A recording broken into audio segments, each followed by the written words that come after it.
아나돗의 밭을 사라. 아나돗은 예레미야의 고향입니다. 오늘 우리는 이 말씀을 맞이하면서 중요한 첫 번째 질문을 제기하게 됩니다. 여러분, 성경적이다라는 표현을 한번 들어보셨습니까? 하나님의 뜻에 맞거나 성경에서부터 나온 어떤 이야기들을 토탈하여서 성경적이다라는 표현을 씁니다.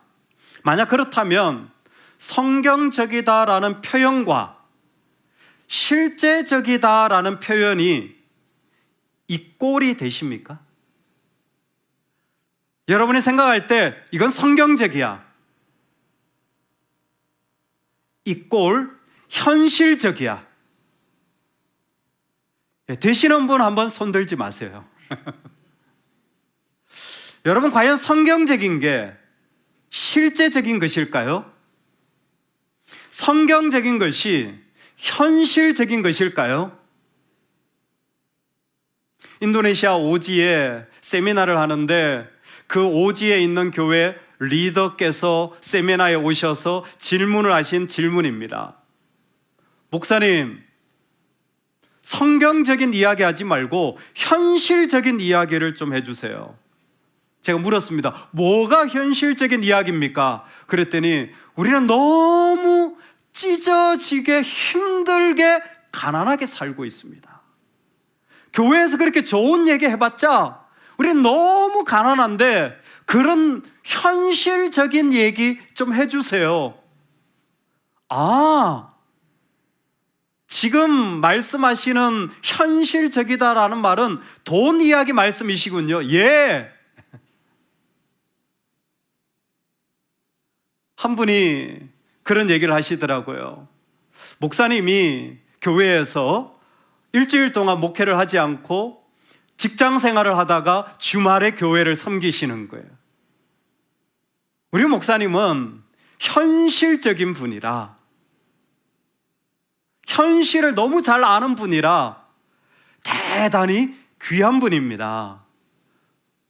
그래서 실제로 분당에 있는 모 대형교회 목사님은 안식년 동안에 택시 면허를 따시고 택시를 가끔씩 모시면서 현실의 직장을 경험하는 것으로 현실적인 삶을 살아본다라고 얘기하시기도 하시더군요. 그때의 현실은 또 뭘까요? 살아가는 직장의 삶, 그게 현실적이다라고 말하는 거죠. 내 생활, 내 직장, 일, 이게 현실적인 거예요. 그렇다면 처음에 던졌던 성경이 말하는 성경적인 이야기는 현실적이 됩니까? 안 됩니까? 참 다양한 답이 있을 수 있는데 예레미야에게는 하나님이야말로 그 시대에 가장 현실적으로 만나야 할 분이라고 믿고 있습니다. 예레미야의 마음속에는 사람이 어렵고 나라가 망하고 참 많은 이야기들을 하는데 가장 현실적인 대안은 하나님이라는 생각을 합니다. 그래서 누구보다 하나님 하면 그는 실제적이고 현실적이다라는 마음, 그것이 그의 마음에 가득한 거예요. 예레미야 3장에 이런 말씀이 나옵니다. 소리가 헐벗은 산 위에 들리니 곧 이스라엘 자손이 애곡하며 간구하는 것이라. 그들이 그들의 길을 굽게 하며 자기 하나님 여호와를 잊어버렸음이로다. 배역한 자식들아 돌아오라. 너희 배역함을 고치라 하시니라. 수많은 문제 중에 가장 현실적인 문제는 하나님을 잊어버렸던 거예요. 아마 다른 건 다 잘하는 것 같아요. 다른 건 다 이루어지고 있는 것 같아요. 그런데 가장 현실적인 문제가 뭐냐면 하나님을 잊어버렸다라는 것입니다. 그리고 그와 같은 시간이 실제로 11년 정도 지속되어지고 있습니다. 바벨론에 종속되어져서 바벨론에 갇혀서 더 이상 움직일 수 없는 이제 곧 멸망의 시기, 시드기야 열째 해라는 것은 이제 내일 이스라엘이 멸망해도 뭐라고 할 말 없는, 중간에 우리가 힘이 없으니까 이집트 사람들한테 좀 잘 보여가지고 이집트에 좀 힘을 빌리자라고 했는데 이집트가 가만히 보니까 이스라엘이 손잡아봤자 이익이 없는 거예요. 던져버립니다. 그것 때문에 바벨론은 더 화가 나게 되어지고 결국 이스라엘 전부는 곧 며칠 내 망하게 될 것입니다. 거기다가 자신은 지금 감옥에 갇혀져 있습니다. 시위대 뜰에 갇혀져 있어요. 왜냐하면 스파이라는 오명과 누명을 쓰고 있기 때문에 그렇습니다. 하나님의 마음으로 하는 것 참 좋지만, 그러나 자기 국민이, 자기 동료가, 자기 동력자가 너야말로 스파이다라고 고발을 할 때 선지자는 아무런 대응을 하지 못하고 감옥에 가게 됩니다. 그도 그럴 것이, 예레미야가 전한 대부분의 메시지는 심판이에요. 사실 전부가 심판입니다. 망한다, 망한다, 망한다. 할렐루야. 아무도 아멘 안 하잖아요. 옐로우 성경학교 망할 거야. 오렌지 수련회 망할 거야. 자, 기분 좋은 사람 손 들어보세요. 여러분, 이런 이야기를요 계속해서 하는 선지자를, 이게 우리나라 사람 맞나? 이 사람이 우리 편 맞나? 당연히 의심할 수밖에 없죠. 아니, 의심하는 정도가 아니라 누구도 예레미야의 편에 들지 않아요. 예레미야는 순종한 것밖에 없는데, 하나님의 말씀에 순종한 것밖에 없는데 그는 그것 때문에 감옥에 갇히게 되어지는 것입니다. 여호와의 말씀에 보라, 내가 이 성을 바벨론 왕의 손에 넘기리니 그가 차지할 것이며 유다 왕 시드기야는 갈대아인의 손에서 벗어나지 못하고 반드시 바벨론 왕의 손에 넘겨진 바 되리니 입이 입을, 눈이 서로 볼 것이요. 지금도 그 메시지를 계속 전하고 있습니다. 심판이죠. 여러분, 이때에 우리가 잊어버리는 사실 하나가 있어요. 우리 안에 닥쳐진 아픔이나 어려움을 보고 우리는 너 나쁜 놈이야, 너 좋은 놈이야 하기 쉬운데요, 여러분, 그 안에는 하나님의 목적이 있다라는 것을 잊지 마시기를 주의 이름으로 축원합니다. 왜 돈은 현실적으로 보이는데 하나님이 현실적으로 안 보이는 겁니까? 왜 직장은 실제적인데 왜 하나님은 실제적이 안 됩니까? 묻는다면 저는 한 가지 때문이라고 생각해요. 돈의 목적은 너무 분명해요. 돈의 목적은 너무 분명해. 돈의 목적은 너무 분명해요. 요즘 저희 가정에 아들이 이제 그 가정에서 용돈 같은 것을 이렇게 조금 받기 시작했어요. 고등학교 1학년이 되어서야 이제 조금씩 뭔가 주는데, 받기 시작하자마자 제가 물었어요. 야, 너 그 용돈 모아서 뭐 하려고 하니? 답이 있을까요, 없을까요? 당연히 있습니다. 할렐루야.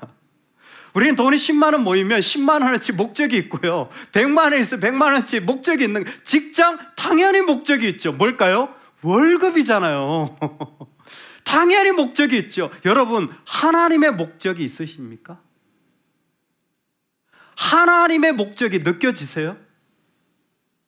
이게 우리한테 참 중요한 모습이에요. 하나님에게는 하나님의 목적이 있어요. 하나님이 심판하신다는 거 아닙니까? 하나님이 다 망하게 한다는 거 아닙니까? 하나님이 다 안 되게 하신다면서요. 맞아, 그게 사실이야. 그런데 하나님의 목적을 모르니까 뭐예요? 너 나쁜 놈 고발하고 고소하고 비난하게 되어지는 거예요. 하나님의 목적은 무엇입니까? 따라합시다. 하나님의 목적은 구원입니다. 여러분, 심판의 목적은 심판이 아니에요. 구원이 목적입니다. 여러분, 사역의 목적은 사역이 잘 이루어지는 게 아니에요. 구원이 목적입니다. 교회의 목적은 교회가 커지는 게 아니에요. 구원입니다. 인생의 목적은 하나님이 우리를 향하여서 가지게 되는 하나님의 목적은 무엇이냐면 구원입니다. 우리 안에 하나님의 목적이 선명해지기를 주의 이름으로 축원합니다. 하나님의 목적, 구원을 하나님은 오늘 15절 말씀에 이렇게 말씀하셨습니다. 그들이 이 땅에서 집과 밭과 포도원을 다시 사게 되리라. 할렐루야. 우리 성경을 보면서 같이 한 번만 읽어보면서 마음에 한번 새기겠습니다. 15절 말씀인데 다 같이 그 뒤에 부분만 읽겠습니다. 이 땅에서 시작. 이 땅에서 집과 밭과 포도원을 다시 사게 되리라 하셨다 하니라. 아멘. 여러분, 이 하나님의 목적이 우리 안에 있기를 주의 이름으로 축원합니다. 이것을 위하여 하나님은 예레미야에게 요청하는 거예요. 예레미야야, 네가 이 사실을 실제로 품고 살아가는 한 사람의 샘플이 되기를 원한다. 제가 뭘 할까요? 너의 고향인 아나돗에 가서 너의 친척인 하나멜의 밭을 사라는 거예요. 즉 아나돗에 있는 밭을 사라는 거예요. 지금 어떤 상황이냐면 밭을 사도 예를 들어서 등기부 등본 그걸 딱 그 소유증을 내가 딱 가진다고 할지라도 전쟁이 나서 나라가 망하면 휴지 조각이 되어지는 거예요. 전부 바벨론 소유가 되어질 텐데 지금 그 일이 며칠 남지도 않은 것 같은데 하나님은 예레미야에게 아나돗 자기의 땅에 그 밭을 사라는 거예요. 여러분, 이것을 전문적으로 하는 용어가 있는데 행동 예언이라는 겁니다. Act prophecy라는 거예요. 즉 말로 할 수 있는데요, 하나님이 예레미야에게 주신 건 뭐냐면 직접 네가 행동하면서 보여주라는 거예요. 너의 모습으로 보여주라는 거예요. 근데 뭘 보여주느냐? 지금까지도 많았지만 네가 은 17세계를 가지고 이건 1년 그 다음 반년의 연봉에 해당되는 상당히 많은 금액입니다. 요즘으로 치면 하나 한 1억 정도는 되어질 만한 돈이에요. 그 돈을 내일 종이 조각이 될 그 증서를 만드는 일들, 아나돗의 밭을 사는데 사용하라는 것입니다. 여러분에게 1억을 줬어요. 1억을 써야 돼요. 그런데 그 돈을 쓴 자리가 내일이면 휴지 조각이 되어질 것을 잘 알고 있는 거예요. 저는 개인적으로 묵상할 때 예레미야 35장에 이 본문을 자주 묵상합니다. 왜냐, 믿음의 길을 가만히 생각해 보면 아나돗의 밭을 사는 것과 다르지 않다는 생각을 많이 하기 때문이에요. 보이지도 않고 이루어지지도 않았고, 그런데 왜 이 일을 해야 되지? 왜 이 길을 걸어가야 되지? 나는 왜 이런 것을 해야 되지? 나는 왜 이런 섬김을 해야 되지? 나는 왜 이 자리에 서야 하지? 묻는다면 저는 이 예레미야가 아나돗의 밭을 사는 장면이 생각이 나요. 여러분, 지금 예레미야는 박수 받고 있지 않아요. 고발당했어요. 고소당했습니다. 그리고 재판을 해서 감옥에 넣어버렸어요. 뭐 때문에? 하나님 말씀을 순종한 것 때문에. 누구도 인정해주지 않는 그 자리에 이 밭을 사는 행위가 무슨 의미가 있을까요? 무엇보다 자신의 전합 메시지를 누구보다 잘 알고 있는데 이 나라는 망할 나라예요. 망할 나라의 밭을 사서 도대체 어디에 쓴다라는 겁니까? 도무지 이유를 찾을 수 없는 일을 지금 예레미야는 해야 되는 것입니다. 언제? 우리가 살아가는 삶의 이와 같은 일들이 곳곳에 일어나는 거예요. 여러분, 이와 같이 행동 예언을 하는 사람들 안에는 기도가 있습니다. 이건 그냥 용감해서 하는 게 아니에요. 그 안에는 하나님을 향한 긴밀한 기도가 있어요. 어떤 기도냐? 묻어두는 기도. 여러분 들어보셨습니까? 묻어두는 기도. 지금 다 응답받고 이루어지는 것이 아니라 하나님이 원하시는 것은 장차 이 밭과 땅과 포도원을 다시 너희가 갖게 되리라. 언젠데요? 언젠데요? 지금은 전혀 보이지도 않고 소망도 일어나지 않아요. 그런데 기도하는 사람들 안에는 기도 가운데 묻어두는 기도를 하는 거예요. 나는 지금 보이지 않지만 그 기도를 계속 내 안에 묻어두는 거예요. 그 모습이 그의 외면으로 드러난 것이 17세계를 주고 이 아나돗의 밭을 사는 행위로 드러난 것입니다. 저는 이 부분에서 이 한 사람이 좀 마음이 짠해요. 예레미야가 사람들로부터 인정받지 못하는 것도 정말 쉽지 않은 일이에요. 그것도 고발까지 당했다. 선지자 때려쳤을 것 같아. 근데요, 내면적인 어려움도 참 큽니다. 예레미야를 소개하는 본문이 오늘 말씀에 같이 나와 있는데요, 예레미야는 사실은 그가 하나님 앞에 부름을 받을 때에 그가 대단한 선지자는 아니었습니다. 예레미야는 어떤 사람이었느냐? 1장 1절인데요 제가 찾아서 읽어드리겠습니다. 처음 나와요. 예레미야를 소개하는 글이 예레미야 1장 1절, 베냐민 땅 아나돗의 제사장들 중 hil기야의 아들 예레미야의 말이라. 이게 예레미야를 소개하는 첫 번째예요. 별로 아버지가 누군지 정도 나온 거예요. 제사장인데 hil기야라는 거예요. 우리는 쉽게 지나갈 수 있는 본문이지만 예레미야는 아마 여기서부터 헉 했을 거예요. 예레미야가 제사장은 맞아요. 그 제사장은 맞는데 사실 제사장에도 계열이 있어요. 원래 아론의 자손들이 이 제사장을 하거든요. 근데 내 아들이 4명이었어요. 그 중에 첫 번째, 두 번째 나답과 아비후가 하나님이 명하시지 않은 불을 그냥 자기들이 하는 바람에 죽었어요. 그러다 보니까 자연스럽게 셋째, 넷째인 엘르아살과 이다말이 이 제사장의 직분을 이어받게 되어집니다.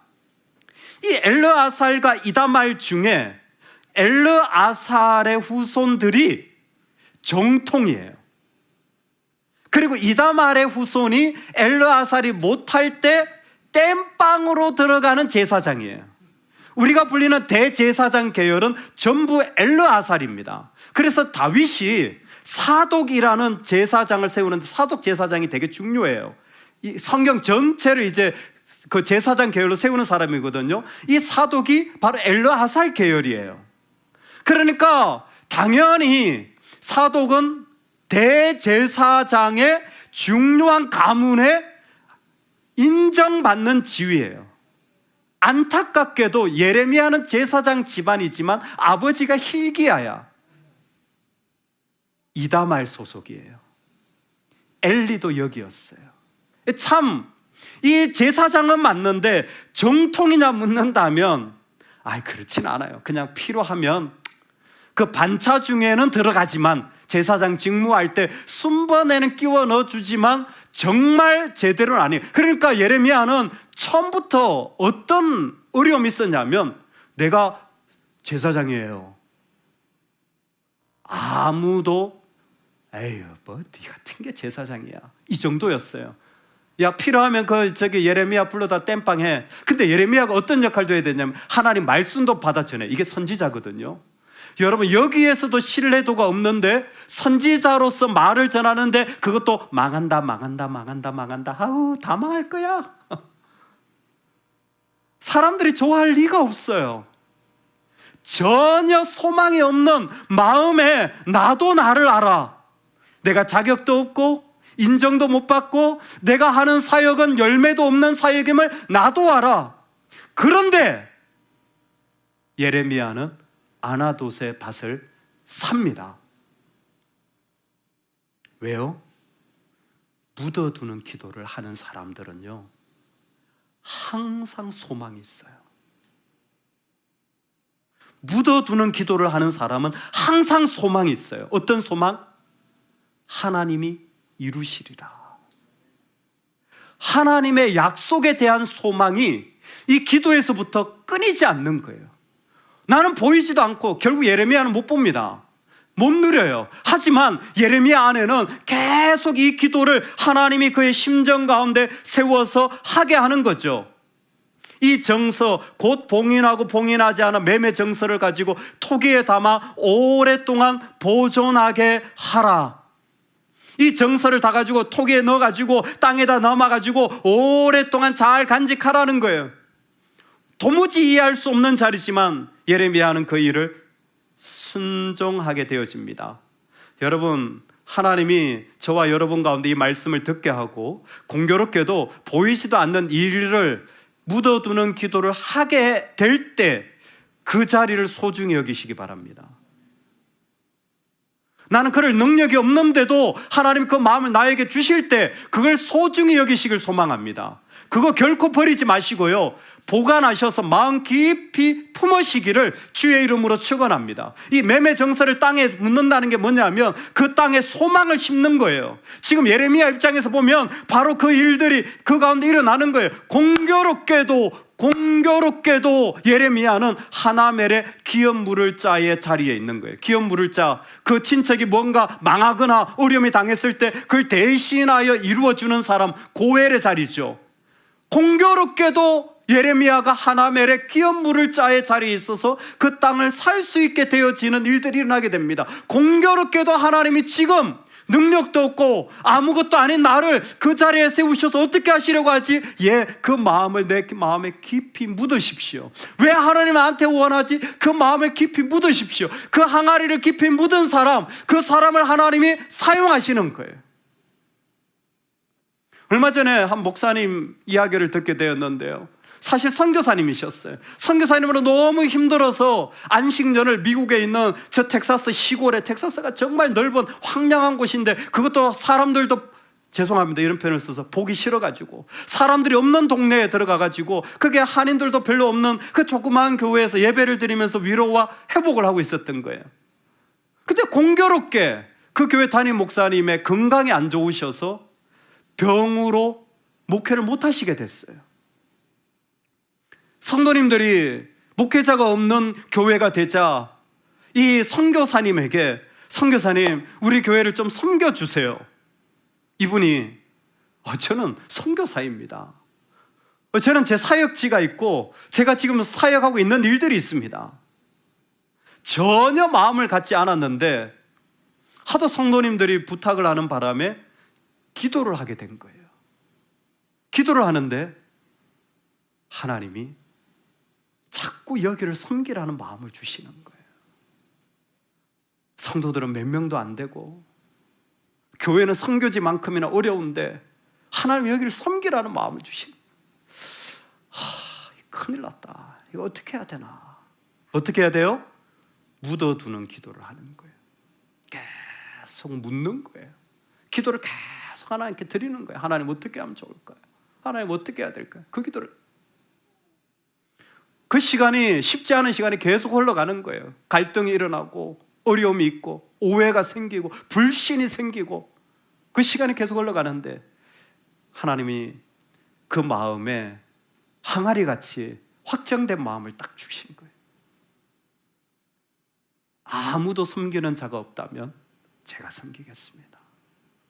아무도 섬기는 자가 없다면 제가 섬기겠습니다. 그분이 그 텍사스의 그 시골의 그 오지에 그냥 아무도 안 오니까 그 교회를 섬기기로 결단한 거예요. 너무 어려운 거죠. 교회도 어렵고 본인도 어렵고 삶이 너무 어려운 거예요. 그분의 이야기 가운데 반전이 이거였습니다. 그렇게 몇 년을 섬기는데 갑자기 어느 날부터 한국 사람이 교회를 오기 시작하더라는 거예요. 그것도 그 시골에는 전부 그냥 다 어려운 분들인데 아주 그냥 삐까번쩍한 분들이 막 교회를 막 오기 시작하더라고요. 이상하다, 이분들이 왜 오지? 그랬더니 세상에 삼성전자가 미국 반도체 공장을 세우는데 그 동네 세우는 거. 그분이 하나님이 나보고 이래서 여기 있었나 보다, 그 간증을 듣는데 제가 목회자로서 느끼는 마음이 뭐였냐면 삼성전자가 반도체를 거기 안 짓더라도 그분은 순종했을 거다. 할렐루야. 왜요? 소망은 하나님에게 두는 것이기 때문에, 소망은 하나님이 이루시기 때문에 그래요. 소망은 사람에게나 이 자리에 있지 않아요. 소망은 하나님에게 두는 것이에요. 근데 공교롭게 하나님은 그 소망을 품을 자리에 우리를 부르시는 거예요. 나는 그럴 만한 능력도 이룰 만한 어떤 모습도 없지만 하나님은 우리에게 그 소망을 품을 그 자리에 17세계를 주고 아나돗의 밭을 사라. 그들이 이 땅에서 집과 밭과 포도원을 다시 사게 되리라. 우리가 믿는 바를 사들이게 되는 것, 죽음을 가지고 망함을 가지고 있는데 하나님을 기대하는 것, 그것이 바로 아나돗의 밭을 사는 사람들의 모습입니다. 여러분, 오늘 저와 여러분이 하나님의 말씀이 눈에 보여지는 실제가 되는 삶이 되기를 주의 이름으로 축원합니다.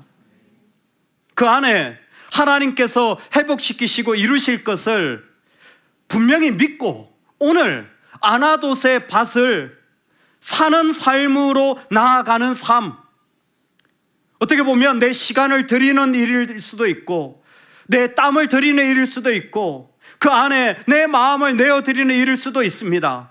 하나님은 그 사람을 찾고 기다리시는 거예요. 예레미야의 이 아나돗의 밭을 사는 행위를 통하여 하나님은 이 땅 가운데 하나님의 구원을 먼저 선포하시고 그 구원을 이루심을 이 땅 가운데 드러내시는데 지금도 마찬가지예요. 지금도 하나님의 구원을 이루실 때는 하나님이 우리 가운데 부르셔서 우리로 하여금 아나돗의 밭을 사는 마음으로 그 안에 계속 그것을 묻고 또 묻고 그 항아리에 묻어서 하나님 앞에 나아가는 자로 기도하게 말씀하시고 인도하시는 줄로 믿습니다. 하나님이 구원을 이루실 때 얼마나 다양한 방법으로 그 일을 이루시는지 우리를 그 자리에 부르시고 초대하셔서 우리로 그 자리에서 기도하게 하시는데 지금 우리가 살아가는 이 자리에 여러분, 그 자리, 지금 여러분이 있는 그 자리는 어려움의 자리, 죽음의 자리만이 있는 게 아니에요. 그 자리는 하나님이 기대하셔서 소망으로 역사하실 것들이 심겨져야 될 자리입니다. 그 자리는 정말로 하나님이 하나님의 구원을 드러내실 놀라운 자리로 연결되어지는 줄로 믿으시기 바랍니다. 이 세상을 하나님이 다스려 나갈 때에 바로 예레미야처럼 사실 사람들에게 고발을 당하고 감옥에 가 있고 나라는 망한고 자신은 그 서열 자체가 제대로 되어지지도 못한 인생의 모습이지만 그 안에 소망의 마음이 커지는 사람, 그 자리에서 하나님을 향하여 기도하며 그 안에 항아리를 묻고 계속하여 이 땅과 이 집과 이 포도원을 다시 사게 될 것이라는 하나님의 약속의 이야기를 붙잡고 나아가는 사람, 여러분, 우리 가운데 이 사람들이 일어나기를 원합니다. 정말 아무것도 아니지만 그 가운데 그 밭을 사는 일들을 시작하는 일들이 우리 안에 일어나기를 소망합니다. 여러분, 우리가 꿈꾸는 구원의 일들을 위하여 교회를 세우고 선교지를 향해 나아가고 믿음의 다음 세대를 일으키고 또 그 가운데 말씀의 자리가 나아가고 섬김의 자리가 일어날 때 심어가는 거예요. 의미가 무엇이 있느냐, 얼마나 열매가 있느냐, 없어요. 하지만 하나님은 그 묻어두는 기도를 반드시 들으십니다. 반드시 들으시고 이루어 주십니다. 그 열망을 보고 하나님은 그 가운데 그 일을 성취하실 줄로 믿습니다. 저와 여러분의 기도 가운데 오늘 아나돗의 밭을 사게 되는 이 한 사람의 자리가 우뚝 서게 되는 축복이 있기를 주의 이름으로 축원합니다. 아멘.